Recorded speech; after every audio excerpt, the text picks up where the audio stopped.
മാരി സാറിന്റെ മൂന്നാമത്തെ പടത്തിലാണ് ഞാനിപ്പോ അടുപ്പിച്ചഭിനയിക്കുന്നത്.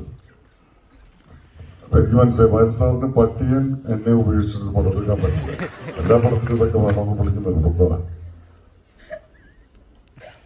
ഇതില് ഈ സാധാരണ ഞാനടക്കമുള്ള ഡയറക്ടേഴ്സ് പറയുന്ന ഒരു കാര്യമുണ്ട്. ഈ നടി നടന്മാരെന്ന് പറഞ്ഞാൽ ഞങ്ങളുടെ ടൂൾസാണ്. ആ ടൂള് വെച്ചിട്ട് ഞങ്ങൾ ഇങ്ങനെ എന്തൊക്കെ ചെയ്യുന്നു. ഈ ഒരു 3 ഇഞ്ച് വലിപ്പമുള്ള നട്ട് അഴിക്കണമെങ്കിൽ 6 ഇഞ്ച് വലിപ്പമുള്ള ടൂൾ ഇട്ടിട്ട് അഴിക്കാൻ പറ്റില്ലല്ലോ. അത് ടൂള് തന്നെ. മിക്കവാറും സിനിമകളിൽ 25 വയസ്സുള്ള കഥാപാത്രത്തെ അവതരിപ്പിക്കുന്നത് 50 വയസ്സുള്ള ആളുകളായിരിക്കും.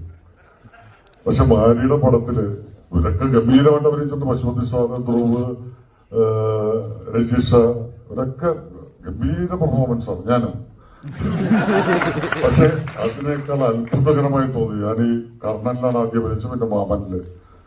ഇതിനകത്ത് മിക്കവാറും അഭിനയിച്ചിരിക്കുന്ന ആളുകളൊക്കെ തിരുനെൽവേലിയിലെ സാധാരണ ആളുകളാണ്.